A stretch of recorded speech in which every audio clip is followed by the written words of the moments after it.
We thank you for joining us, and we look forward to your participation today. This is intended to be an interactive session, and we encourage you to participate and ask questions. If you need to communicate with our moderators, please use the chat tool. Chat should be used to let us know if you are experiencing a technical issue, like no sound or problems with the video, or just have general feedback for our moderators or presenters. You can also submit questions to our presenters using the Q&A button. We will bring your questions to our presenters' attention at the first available opportunity. You can upvote other questions which are of interest to you, and please note that we will try to bring as many questions as possible to our presenters' attention. However, in order to address as many questions as possible in the time we have allotted, our moderators may answer some questions via text directly within the Q&A tool. At this time, we're going to go ahead and turn it over to our host.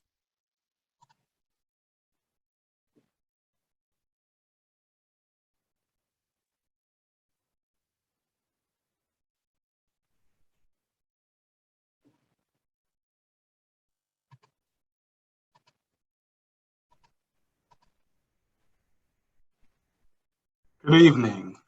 This is Michael Baston, and I am the president of Rockland Community College. I want to thank you for being here tonight in this town hall. It's an opportunity for all of us to get to know some of the things that are on the minds of our students, and also to share with you some of the things that have been happening at the college over the last couple of months, and what we hope that we will be able to prepare you for as we continue to proceed through the semester. So thank you for joining us tonight. I want to now give you a brief overview on what's been happening at the college over the last few weeks and months.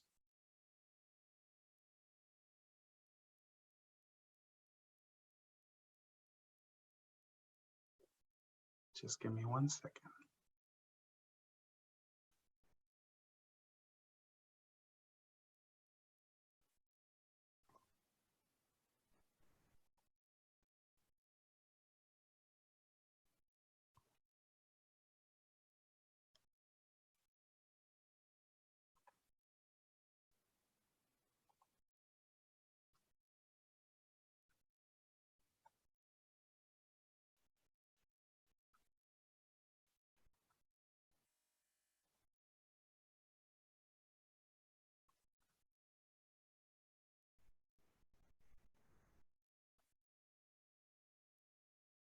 Dr. Baston, we've got you covered too, if you'd like us to help.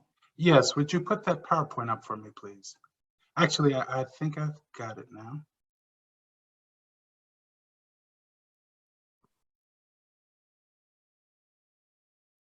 Okay, I can get that up now.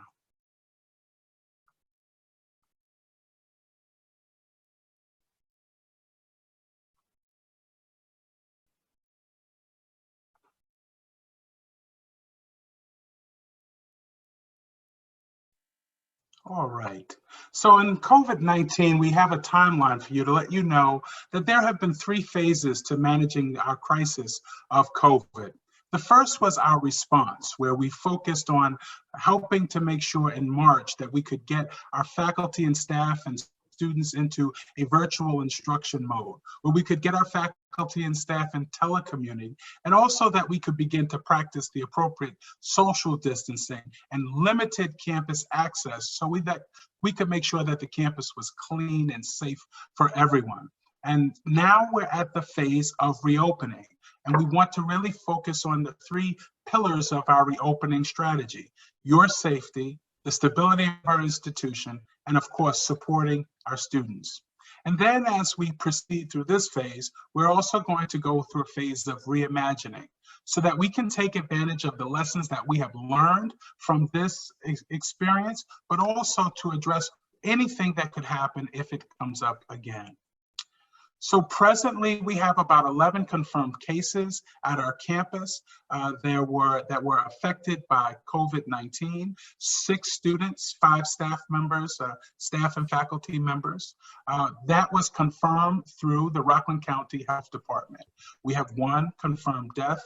This beautiful student, Janisa De La Cruz Rosa, was a pre-nursing student who was working at Nyack Hospital, and we keep our thoughts and prayers for her and her family. And then we have 2 folks that are still being checked through the health department. because if you self-report, we have to verify with the health department that in fact that is a COVID-related incident. So that gives you a sense of what has been happening on campus. We have established a joint leadership collaborative for the reopening of RCC, a group of people who really will focus on making sure that we get you back to campus in the right way. Most specifically, the purpose of our group is to actually take the executive cabinet of the college and leaders of college governance, including our labor unions, so that we can meet regularly to develop the appropriate plans so that you can be successful. There are three priorities that we have. First, of course, safety. We want to ensure the health, safety, and well-being of our college community. Secondly, stability. We want to minimize the fiscal impact to our employees and our students of what has happened with COVID-19. And of course, always focusing on the students. How can we continue to advance our student success agenda and including the continuity of student learning? So with respect to safety, we are working very diligently to ensure that the campus is safe and clean. We have actually put up some information on our website that gives you some of the protocols of how often we're cleaning and where we're cleaning. And we think this is very important that you know that our campus is clean and sanitary. In addition, we have limited the amount of people who are working on campus. We actually are operating with as few staff members as possible. And when the staff comes in, it's really for limited purposes, limited times, observing social distancing and other safety requirements. Masks, gloves, and hand sanitizer are available for staff and faculty upon their request. And they make sure that we know they're on campus, so we're monitoring the number of people that are actually on our campus. In terms of returning to on-campus operations, we have determined that we are going to begin a phased return to campus. We will still monitor our number of people that are on the campus, but in this phased return, it will not begin before June 15th. So in fact, we have to follow the guidelines as provided by the governor and the local health department before we can begin to bring our students back on campus. In terms of stability, we want to make sure that we are taking advantage of understanding the difficulties and navigating the difficulties of this current financial situation and trying to find ways that we can help make sure that the college is fiscally stable as well. And so in that process, we have submitted our budget, we are controlling our expenses, we have a hiring pause in place, we're reducing some of our non-salary related experiences. We basically are trying to make sure that we're managing the limited resources that we have as we move forward in the college. And then, of course, focusing on our students, focusing on your experience. We want to make sure that you are successful, and we want to make sure that we understand the best ways to engage you as we move forward, particularly if there is a second wave of the pandemic. And so we are thinking about alternative scenarios in terms of our fall. We're thinking about innovative curricular possibilities and the ways in which we may need to adjust our timing and our offerings, but we want to make sure that we provide students the best possible opportunities to finish not only this semester, but their college experience at RCC. In terms of reopening, we have 3 reopening working groups: the Safety Planning Working Group, the Financial Stability Working Group, and the Student Support Working Group. And there are many members in the working group, as you can see from this slide, so that we really are engaging lots of folks in campus, including students. Our student leaders are also a part of the work that we're doing to make sure that everyone has some voice in how we come back into campus.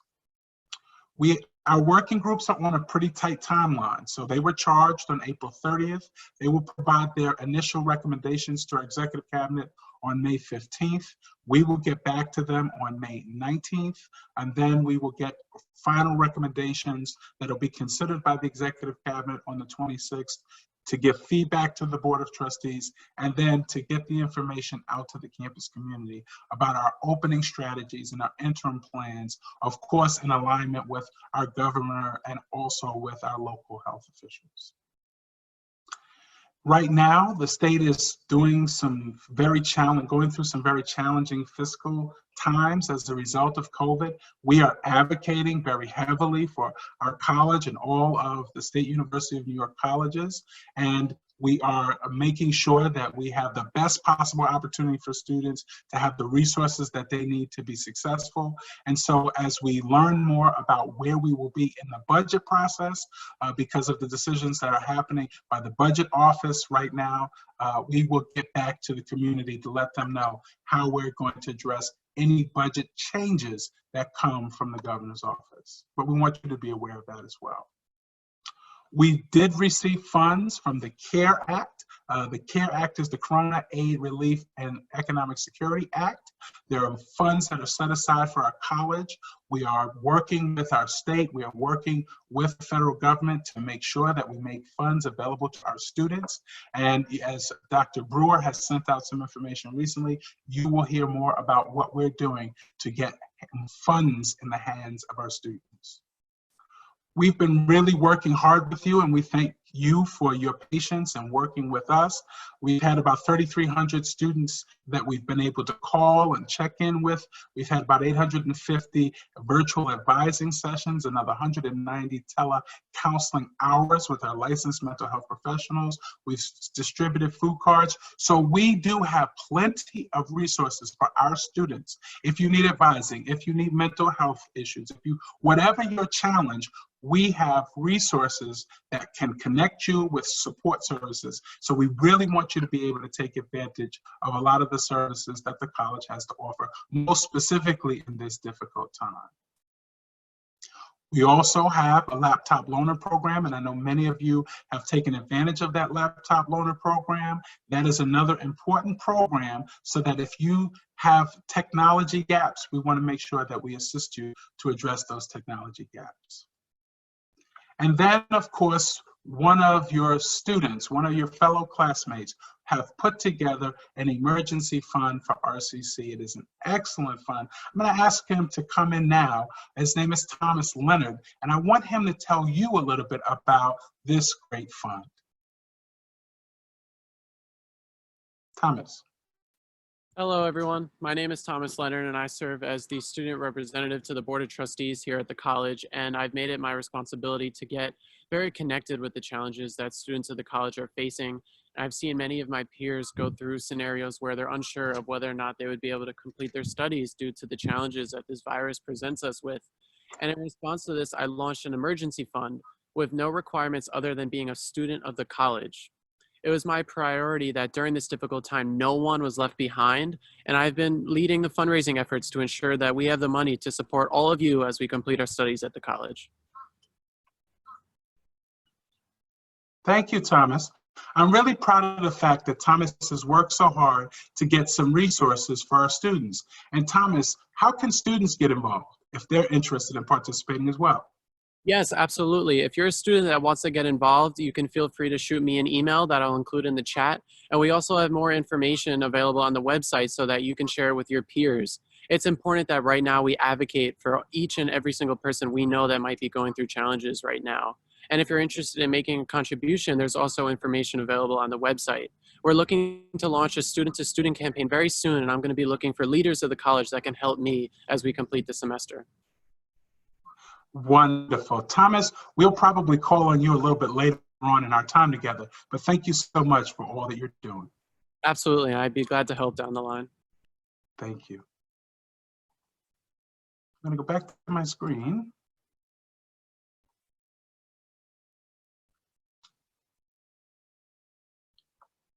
All right. So our students are also involved in many of the work that is trying to help the people in the community. So we have more than 20 nursing students, and some of the faculty volunteer at our local hospitals on the front lines. We had our Culinary Arts Center who actually took food in and tried to redistribute that food for people in need. And Hudson Market provided wonderful breakfast sandwiches for the folks that are working in one of our local hospitals. So we've been very involved in trying to help as we move through this most difficult and challenging time.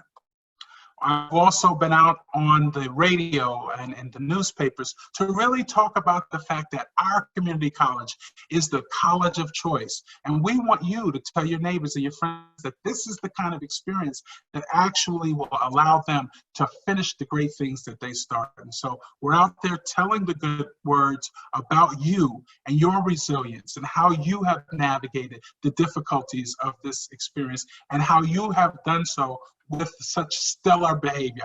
I want to thank each and every one of the students who have worked so hard, who have still focused and maintained their move forward. And we're going to get a chance to celebrate our graduates for our 60th commencement, which will happen on June 11th at 2 p.m. You will be able to go online for this extraordinary experience. We want to make sure that we celebrate all of the hard work, all of the dedication, all of the commitment of all of our students. And so we hope that you will tune in on Thursday, June 11th at 2 p.m. on our website so that you can honor the class of 2020. And that's my update. I want to tell you that so many things have happened and we've tried to respond relatively quickly to make sure that safety is our priority, to make sure that our college is stable, and to make sure that our students get the support that they need. And so now we want to hear a little from you. We want to kind of see where you're coming from. And I was able to read some of the comments that many of you filled out surveys and things, and I really appreciate what you had to say. But I want to bring on with me now the wonderful Vice President of Enrollment Management and Student Affairs, who is going to lead us in this next part of our time together, Dr. Helen Brewer. Thank you, Dr. Baston. It is an absolute pleasure to be here today. You know, I love being part of FIRST, and this is the first virtual town hall that we've had, and I'm just so excited, and I know that I'm so happy, hopefully, to see a lot of questions coming in from the students. Students, hello, I'm so happy to see you. I'm just going to go really quickly over our town hall agenda for today. We're going to be talking a lot about transitions. We want to hear about what are your top positives, what are some of the challenging transitions that you've experienced during this time when we've been away from the campus. And then we'll have an opportunity to actually ask Dr. Baston and many of our experts who are hanging in the wings, ready to answer your question through the Q&A section, an opportunity to address any of the questions that you may still have. We're happy to answer those, and we're all here and willing and able. I was going to introduce Thomas Lennon, but he already came on and shared a little bit about the emergency grant. It's the emergency fund that's happening for students. And again, another example of how wonderful our students are and how the leadership that they take on to really make sure that they're taking care of not only their own journey, but also helping others in reaching their goals too. So I'm really proud of Thomas and all the work that he's doing. And Thomas, you want to just come on back on and say hi really quick so we can see you again? Yeah, absolutely. Hi, everyone that's tuning in. I'm very excited to be a part of this town hall. It's important to me that as a college, we're very open and connected with our community. I'm excited to answer some of the questions coming in. Thank you, Dr. Brewer. Great, great. And if I didn't mention it before, Thomas is actually our board of trustee, our student board of trustee member. So one of our great leaders at the college. So let's just, I'm really curious to hear what's on the minds of students. And so one of the things that we're going to do today is do a Zoom poll. We're only going to have two. So we really want to hear from you in terms of what have been some of the, let's start with the positives, right? So what is working well for you during the this transition time? This is the first question. There are 5 possible answers. So just select your top 2. Number 1 is flexibility, 2, faculty support and communication, 3, technology, 4, school, home, work balance, and other. So we're going to wait to hear from you in just a minute. We'll give you a little bit of time. Dr. Baston, are you curious about what they're going to say? I sure am. I get a chance to talk to students all the time, and so I'm really excited to hear from this sort of question, sort of the things that actually work well. Right. I think so too. It's this out of webinars, but webinars are a little different for me, but I like being face to face a lot of times, but this is one of the fun parts of webinars is I'm curious about what people are going to say. So we'll see the results in just a moment. And as you say, Dr. Baston does engage with a lot of our students and as do I. And so it's interesting to hear what they say. So I think a screen is coming up. Oh, here we go. So it looks like the top item that worked well for everyone was technology. So 71% of our respondents said that technology was highest on their list. And then there's a tie for flexibility, faculty support, and communication. Awesome, awesome, wonderful. Well, thank you so much. So I think, technology is just it in terms of what we're dealing with right now, right? With having to go remote, and everyone is learning technology. It's interesting. I have even family members who've never even used a cell phone before, from different generations, and they are on FaceTime, they're on Zoom, they're doing a lot of things. So it is part of our lives now, really, for everyone. So it's interesting that technology came up as the number one item. Okay, so here you have a list. We just kind of put them here in terms of the order, not necessarily in order, but here are some of the items that we polled. And again, these were the top 3. Awesome. So let's maybe go on to one more poll. If you'll just indulge me for just a few minutes, students. Great. So question number 2. What is challenging for you during this transition time? Again, please select your top 2. You have options here: communication with professors, technology, school homework balance, or an other. And if you have some others that you'd like to ask and some questions, please remember to use the Q&A feature of this call. And we're going to see those in just a minute as well. I know that there's a lot of challenges, and this has really been an adjustment for everyone, especially students, but I tell you, the resiliency that I've seen, Dr. Baston, in terms of our students has been amazing, and that of our faculty, and how everyone really has come together to try and go, above and beyond, but also too for students to just kind of shift and not skip a beat. What's encouraged me so much is to watch students help other students with good information and pieces of advice and tips. And I think that for me, to be able to see people helping people and to build that sense of community has been really fantastic. Great. Looks like our poll is in. So again, you can see it here. So what's been the most challenging during this transition time? I can understand this one. This is school, home, work balance. The second place was communication with professors, and third is other, which I think we're probably going to see in the Q&A. Not very surprising there in terms of the school homework balance. Any thoughts on that one? Certainly, I know how difficult it can be. In some homes, there may not be multiple computers. And if you have a sibling or a child that is also in school, trying to be able to meet your obligations, help them meet their obligations, can be a challenge. And so I think that we have tried to provide some support in that regard. But it's not just about sort of the computer, because for many students that come to campus, one of the reasons why they like to be on the physical campus is because they can find a space that they can call their own.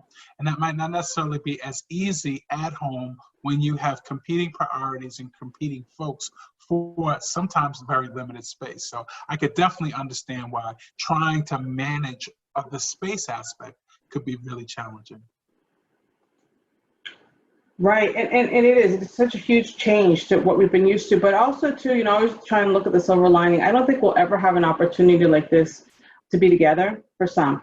And for some, you may be running for the hills already because you've had enough time being in the house with everyone, but for others too, this is going to be a new opportunity. So, and I think, one of the things, Dr. Brewer, one of the things that I can say in my own life, the time together has really reawakened an understanding of how much time we spend apart.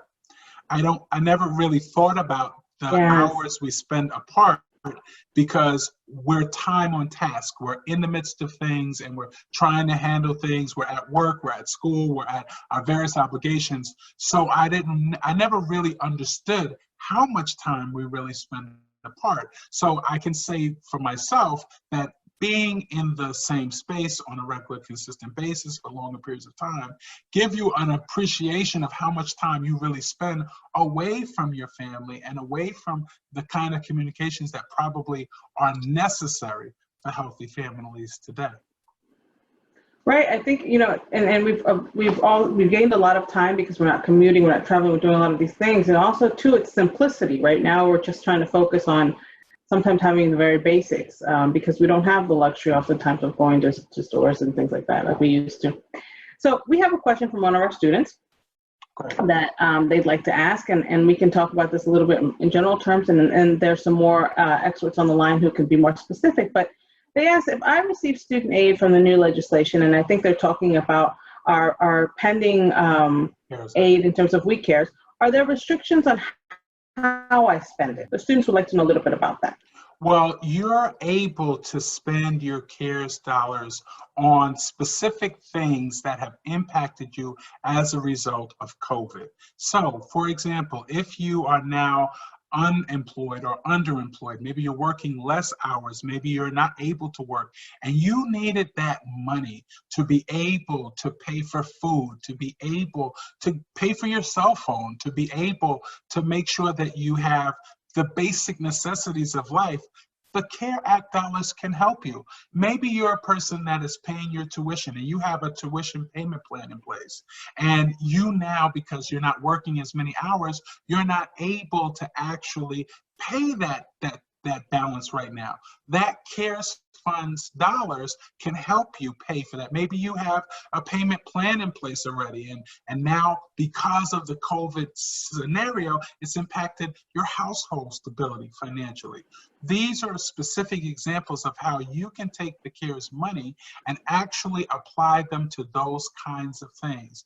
We're really looking for helping you to really kind of bounce back from something you didn't plan. You didn't plan for a horrific pandemic. You didn't plan not to be at work if you're working a part-time job. You didn't plan not to be able to meet your obligations. And so if you're eligible for the We Cares funds, we will be able to help you meet those needs.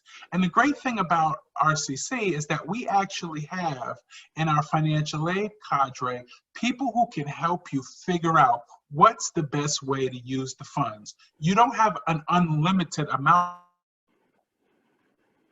of funds, and you may have lots more challenges than you ever thought you were going to have. So how do you strategically use your funds to meet some of your basic immediate needs, but also to put you in a position where you can continue and ultimately complete your education?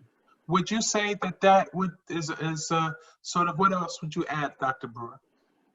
I think that one of the questions that many students have is whether or not they can still apply for the funds once they do become available. And we will have more information relatively soon, and we expect it over the course of the next couple of weeks to have information for students available about the specifics of how they apply.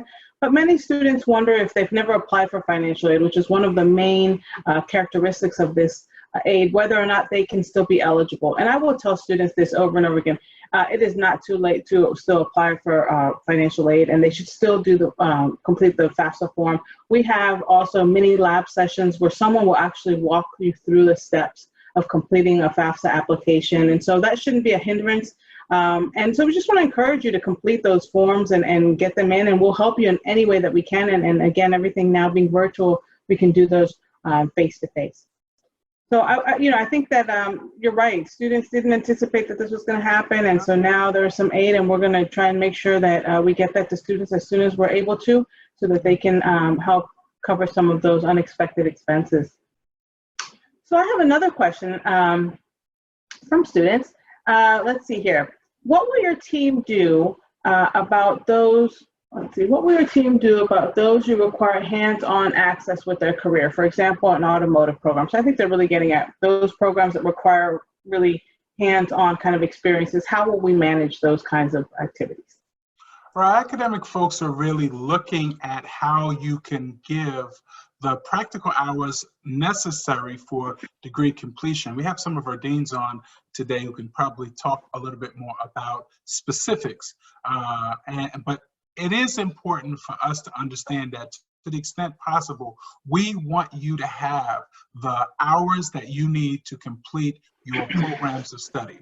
And it's very important to know that We are working with accrediting agencies as well. You know, there are a number of our programs that have these hand-on components that you can't just do whatever you want to do. There actually are those standards from those accreditors that we have to abide by. And so we're working with a lot of those accrediting groups to address some of these issues.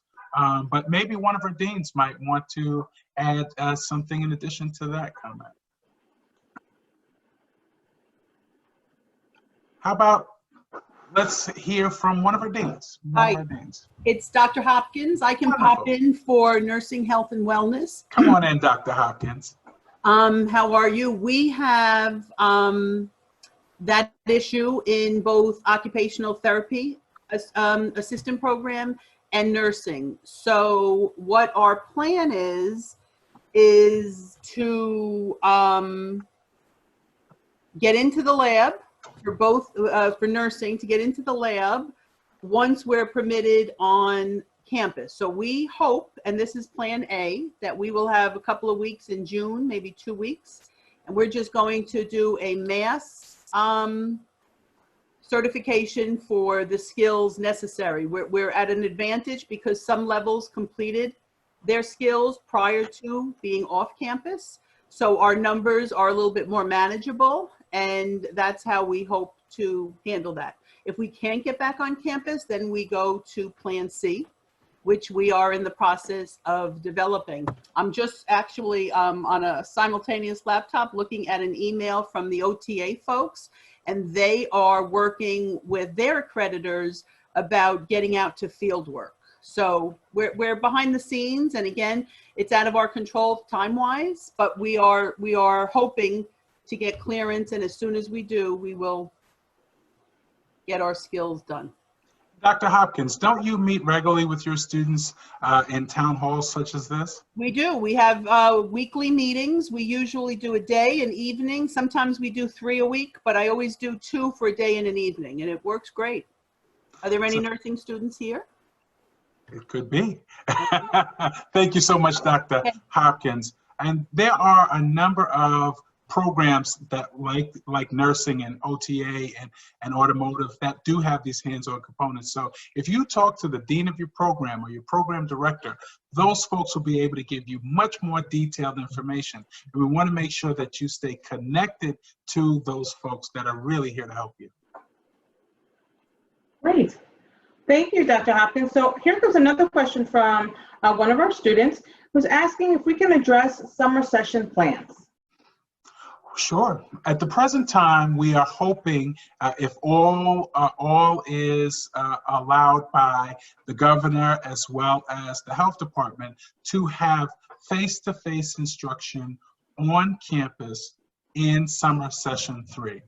We will be able to confirm that, as I mentioned at the beginning of our conversation together, later on in early June, so that you know for sure. What we are doing is basically taking a day-by-day approach, because we have to make sure that we follow the guidelines of reopening that have been established by the governor, and with the permissions that come from the local health department. But that is our current plan. Our current plan at this moment is to attempt face-to-face instruction in the session 3. The summer session 3. Great. Looks like we have a question about virtual commencement. Oh, well, you know what? I'm going to let Dr. Brewer answer the question on virtual commencement. I can tell you from my point of view, we want to make sure that every student has the opportunity to be celebrated for this most important achievement. And this achievement is something that now every member of your family, wherever they are, can participate. And the other thing is that, and Dr. Brewer will talk to you a little bit about it, I'm sure, about our plans for next year as well. So Dr. Brewer, go right ahead. Sure, thank you so much. So we are planning what I think is going to be an absolutely fantastic and unique virtual commencement experience. I have sent out a couple of reminders to students who have applied for graduation, just reminding them to, 1, please order your cap and gown by this Friday. So I'll do a quick plug. Also, too, there'll be opportunities, as Dr. Baston said, for really our families all across the globe to be able to participate in this exercise and to see your photos, to see your name called. So we're really excited about this event. There's also an opportunity for our faculty and staff who will be watching and viewing the entire event to send out video, virtual applause, and we'll have chat room features, so we'll be able to have people make comments on the side. There are so many people. I just think it's going to be a grand event. We've talked a lot to the graduates about this, but I think the most important piece is that there's so many people who are so excited and have so much positive energy that they're emoting to all of the graduates that I think it's going to be felt even over the internet. So we're excited about it, and we welcome you to go to the Rockland website, where we have information, all of the information in detail about the commencement exercises. And if you have any questions, we also have an email address, commencement@sunyrockland.edu. So we're really looking forward to it. It's going to be just spectacular. And we still also have, we'll have wonderful speakers. We'll have a student speaker as well. And we'll hear remarks from many of our elected officials who are also recording. Again, there's just so many people excited about the accomplishments of our students that want to just express their appreciation for all of your hard work and congratulations. So we will have that going on just a few weeks now. Really excited about that. All right, so, well, this is an important piece that will affect some in talking about graduation. So the question is there a pass-fail option for grading? I'm going to ask our provost to talk a little bit about how we put together this pass-fail option. It's something that's been at the college for a long time, but there is a special extension this year. So let's ask our provost to come on in, Dr. Susan Deere. Just unmute yourself, please, Dr. Deere. And there you go. Okay. We do have a pass-fail option for students. Our past policy was that we allowed 2 courses or 8 credits for pass-fail. We've extended that because of the COVID virus to allow for a unlimited number of pass-fail of courses to be pass-fail. The most important thing is that one of the things that students need to do is check with their instructor. There's a form, there's a pass-fail form that needs to be filled out and approved by the instructor and then sent to financial aid and to records and registration. So this is an option that will extend through the time we're in a situation with the COVID virus. So probably this spring semester, it's an option, and also through the summer. Thank you so much, Dr. Deere. Questions? One of the things that there are a lot of questions with pass-fail. And one of the things that students need to know, as well as faculty, is to make sure that you contact the program directors or the deans, and we can answer your questions. Thank you so much, Dr. Deere. I really appreciate you. This may be also one on the heels of that question that might be a good one for Dr. Deere to also answer. Is the question is there going to be extended time for classes and finals? The end of the semester is Monday, and we've added 4 reading days for faculty who feel that students need the time. So students need to check really with faculty to make sure that, you know, their semester has not been extended for those 4 reading days. The other thing too is that I've been getting a lot of questions about is late withdrawals. And a lot of students are extremely concerned and confused about the late withdrawal. One of the most important things about the late withdrawal is that they need to fill out a drop add form. They need to get permission from their instructor, and then they need to send both of those to me, and then I can have it processed. The drop add form is a PDF file, so students have a hard time writing on it. So what they can do is they can take a snapshot and get the faculty member to give permission via email. And that's been a huge issue over the last couple of days. So I just want everybody to know, faculty, students, that it is available, and those are the 2 things that need to come to me, and I will definitely approve it. Thank you, Dr. Deere. Thank you. Wonderful. So I know that our student, Thomas Leonard, who's on the call, talks a lot with many students across the campus. He communicates frequently, and many students, because of his role on the Board of Trustees and also his active involvement on campus, will often ask him questions. So I was going to ask Thomas, can you share a little bit about any questions that you're hearing from students or concerns that we might be able to address during this call? Yeah, so one of the biggest concerns that I've heard from students who are experiencing kind of that stress of final season is how are professors working with students to understand the unique challenges that they're facing, and how are they taking that into account as they administer their finals and work on providing final grades? And that's a great question. We have really tried to encourage our faculty to work closely with students to navigate the complexities of what are happening. We also know that some of the students are talking with their student success advisors, and I think this is also very, very helpful, because your student success advisor is that person that can help you to navigate the academic program, to make important choices as you move forward in your program, and even to help you negotiate as it relates to some of the difficulties that might not be easy for you to communicate up front. So it's very, very important that you connect with our student success advisors. Dr. Brewer, you've got some really great folks that are working with the students, and certainly we've seen now more than the 850 advisement contacts and things of that nature. Dr. Brewer, could you talk a little bit about how students can get connected to a student success advisor? Sure. So there's a couple of ways. We're taking phone calls, we're doing video calls.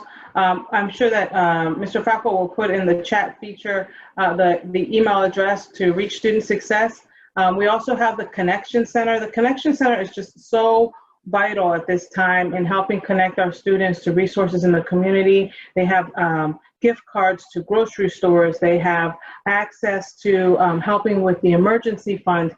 Really, this is a time when someone in need, it doesn't matter who you are. COVID has affected everyone. It doesn't matter from what socioeconomic background you have. Everyone is really affected, and this is a time when we want to help you, our students, and make sure that you know that we're here for that, and there's no need to feel shy about asking for that help. So I know that in the chat feature, I've already seen student success at sunyrockland.edu as a way to reach your student success advisor. To reach the Connection Center, the email address will also be posted, but it's lifehaps@sunyrockland.edu.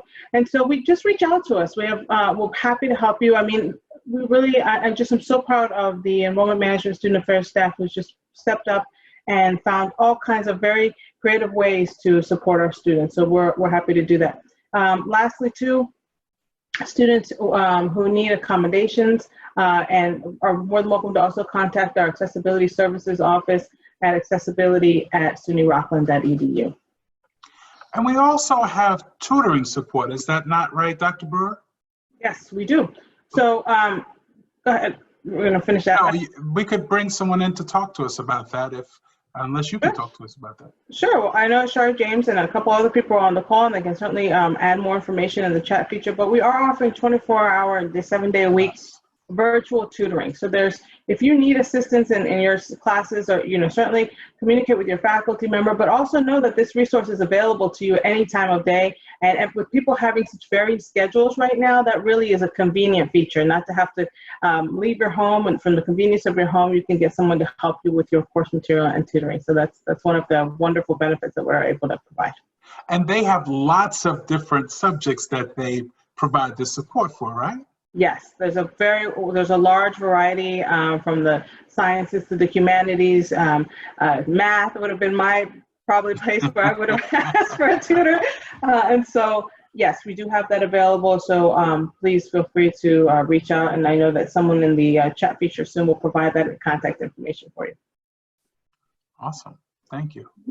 Mm-hmm. So let's see here. We have a few more minutes to ask, some more questions. So feel free to bring them on in, and we'll in the Q&A.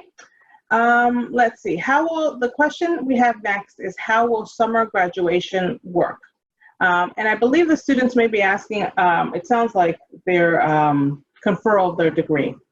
maybe what they're asking, because we normally don't hold a graduation ceremony in the summer. So I think that may be asking that. Dr. Baskin, do you want to share that about that, or would you like me to? Oh, I think you've got it, because I mean, we would use the same approach that we normally do, Sure. which is in the conferral process. I think the nice thing is that now that we have this virtual commencement, you really can encourage and bring more people into that virtual commencement space. And so I think that this is a new way to actually highlight graduates who actually might have graduated later. But Dr. Brewer, you can speak to that. Sure. So I also, one of the things that we talked about a little bit before with graduation was what will be happening next year. And I'm sorry, I forgot to share that. So students, while we'll have a virtual commencement this June, in the fall, provided that we're able to come together, we would like to have a reception for our class of 2020 alumni. So we'll have that event there where faculty and staff can come together and congratulate you in person. Also next year, for our May 2021 commencement exercises, we invite you to come and participate and process, and invite your family members. This is as a first generation college student, I know for me, commencement was not just about my graduation, but it was that of my family and everybody around me and my community and all of the people who supported me. So I know how important that is for students. So we want to make sure that we provide you with that opportunity. And so May of 2021, you'll be able to process in the ceremony. The other thing that I wanted to share with you too was that with regard to the question about how will graduation for the summer work, students who meet the requirements for graduation, and all of those requirements are listed on our website under the records tab, will be able to have their degree conferred in the summer. Those degrees will be mailed to the student's address of record, and we'll process that way. We'll proceed in that way. Anytime you're not sure though, this is one call, but this is one town hall and one opportunity to ask these questions. Please feel free to reach out to us. We have also an email address called studentaffairs@sunyrockland.edu. Feel free to reach out to us, and whatever we don't get answered here, if you think of something later on, we'll be happy to answer it at a later time or confirm something for you. And I know too that many of our departments who you would typically visit at the counter in the technical center building have been so wonderful about transitioning to receiving documents electronically, or receiving and things that you can do really virtually on your phone, because we know that right now access to printers may be limited, or people may not all have the kind of access they may have had before. So we're being as flexible as possible. So reach out to us if you're not sure about something. We'll be happy to try and accommodate you. All right, let's see. We've got a few more questions coming in. How will the summer session payment process work? So I know that we've got some people on the call, and I'm going to call on, let's see, Deborah Buabidi, if she wouldn't mind joining the call to answer that question. And we'll give her a minute to hop on. Hi, it's Deborah. Can you hear me? Yes. How are you, Deb? Hi, good evening, everyone. Happy to say that our banner TouchNet payment process is live and available for students who have registered for the summer. And you can find the TouchNet link in your My RCC portal. You can go through and make online payments using TouchNet, or you can go through your self-service and you'll go to your student account menu, and you'll be able to make online payments through TouchNet and self-service banner. So both of those are functioning right now and ready to take payments. Great. So Deb, another question that came in was from a student who asked if they could register for the fall if they owe, as they put it, spring money. They're saying, I'm having problems doing the payment right now because of the pandemic. What would you suggest they do? Yes, I had put in the chat, if anyone's having any difficulties with payments, please start first by reaching out to financial aid, and they're at finaid@sunyrockland.edu, and they can give you the options that are available depending upon your status. They'll also be able to direct you with more information about We Care funds as soon as those are available, and any other federal and state options that we have. Wonderful. Thank you. Thank you. So Dr. Bastin, some of the things that I've been hearing from students is a little bit of concern about returning to campus and making sure that they're safe. Do you want to share a little bit about the measures that we've been taking to make sure we provide a safe environment for students to return to when we do? One of one of the actual committees that we set up, the working groups, is the working group on making sure that we have safety as a priority, ensuring the health and safety and well-being of our college community.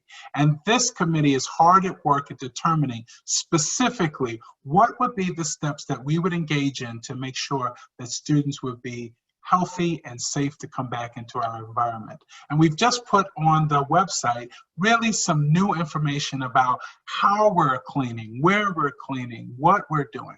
And we also have some folks on the team that are on the phone tonight. And one of an amazing member of our team, Bill Murphy, who has really been a significant leader in this work. I'm gonna have him speak to this a little bit. He's the one that's been sending you a lot of emails that you've been getting about what's happening on campus. Bill, would you share a little bit of what your committee is considering at this time? Sure. Good evening, everybody. Thank you, Dr. Baston. Folks, our number one concern is your safety. It's our number one priority. Our folks, our housekeeping staff has been working diligently since early or mid-March to ensure your safety. We are using all COVID CDC approved products to ensure your safety. And we have a very diligent team with a bunch of people that are very concerned to help you get through this. And we're going to bring you back into the safest atmosphere that we can. And that's pretty much it.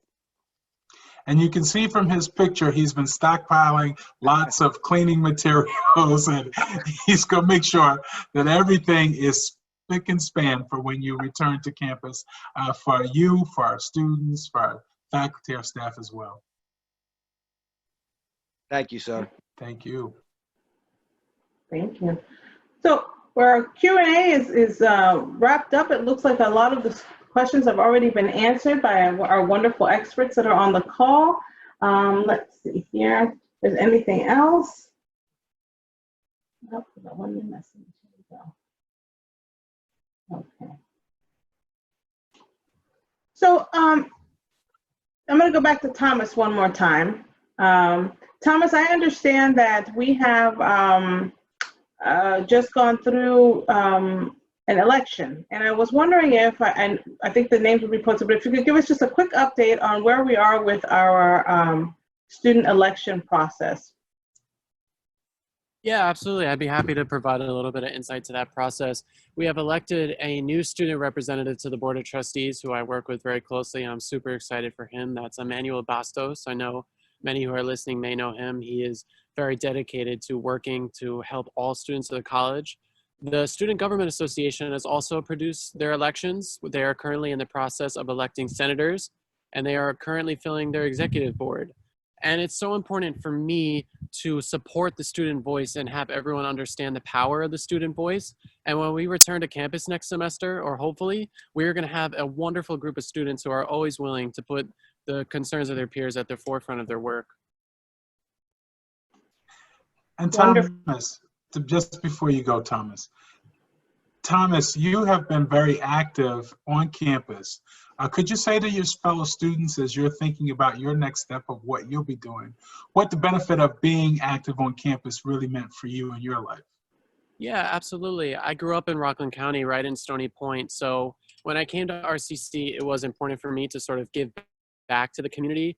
And through joining a couple of clubs and working with the student government and serving in my position now, I got to make lifelong friends. I made wonderful connections with many of the individuals who are on this call, and I became intimately connected with my campus community and ever more dedicated to my studies. And the college really became a second half of my life. And for anyone that is interested in getting involved, whether it's a club of your interest or in student leadership or just following your passions, I would definitely encourage you to do so. It really made my experience at RCC worthwhile, and I'm very excited to continue on wherever I end up transferring. Awesome. Thank you, Thomas. And you, as so many students, have been such a great inspiration. We know the number of you are going to be graduating this semester, and we are just so proud to have been a part of your journey, and many of you who are on the telephone and the Zoom call tonight. Thank you, Dr. Basson. So Dr. Bassett, this has all been so new for all of our students this semester. And, some of our students really experienced some challenge transitioning to a remote kind of learning environment or a technologically assisted learning environment. And they may have some doubts right now about what comes next. What would you say to them to just encourage them and also to really think about what are the benefits of continuing to pursue their education and continuing to finish what they started, so to speak? Would you share a little bit about your perspective on that? Sure. It is very difficult to think that in a matter of moments, your whole life changes. And everything we know is sort of put in flux. But I believe that one of the good things about being in school is that it does give you an anchor. It does give you some stability. It does give you some structure. It does give you a reason to hope and a reason to dare and a reason to believe. For some of you, everything else may seem crazy. But if you can get engaged in your academic pursuits, if you could see the horizon of your life, the things that you want to do, the things that you want to be, if you can have a goal and you can make a plan and you can take some action steps, those are the kinds of things that will sustain you not only through this crisis, but any crisis that you'll ever face in your entire life. We're living in a day and age where we're always going to be beset by challenging circumstances. But for those of you that have chosen to make your education something that is an unshakable part of your life, for those of you who have decided that as the landscapes shift outside of your home, you're going to prepare yourself for that shifting landscape. You're going to prepare yourself to actually see the possible. I encourage you, don't give up. Don't give in. There are some frustrations that are associated with coming into an educational platform that you may not have been experienced before. But now you can be able to say, I'm battle tested and ready. I've learned things I didn't think I would learn. I can do things I didn't think I could do. I could explore things I didn't think I could explore. And this is the moment. This is the time that you should take every opportunity to learn about yourself, learn about what you want to be, learn about what you want to do, to explore in structured and safety and support. And it is also your responsibility to use your resources. At this college, we have a plethora of resources. We have so much support for you, and it's yours for the asking. The reason why I showed you the slide about how many students have taken advantage of our services, the more than 190 hours of counseling that students have participated in, more than 850 advising sessions, and that was just with professional advisors. There are more hundreds of advising sessions that are happening with faculty right now. The reason why I share that information with you is so that you understand that there are a lot of your classmates that are taking advantage of all of these opportunities. If you haven't applied for financial aid, apply for it now. If you thought that you couldn't be eligible, try. Put out there, because whatever we have that we can give you, we will give you. If you're up 3 o'clock in the morning, you can't go to sleep and you have a nagging question in English or math or whatever, go to the virtual tutoring center that we have available for you 24 hours a day, 7 days a week. All of these things are available to you, and we want you to take advantage of them. We want you to know that we are here for you, that we care about you, that you're not just a number. We responded to many of your questions separately, but we use your name because we want you to know we're connected to you. You're not just a little box to us. You're a real person with real hopes and real dreams and real aspirations, and it's our role to help you meet those challenges and to seek those aspirations and to be everything that you were meant to be and more. That's so wonderful, Dr. Basson. On that extremely encouraging and positive note, on behalf of the Rockland Community College community, I just want to thank everyone for their participation today. Students, thank you for your feedback. Faculty and staff who participated on this call, thank you so much. We're so happy. We appreciate everything you're doing. And remember, #RCC Strong, because we together, we're going to persevere through this and We are a mighty group, so I'm very excited. Thank you so much, everyone, for participating, and we thank you and hope you have a nice evening. Thank you, Dr. Baston, and thank you, our speakers, Thomas, and all of the deans and staff who were also helpful on this call. Appreciate it very much. Thank you, everybody. Thank you. Have a nice evening, everyone.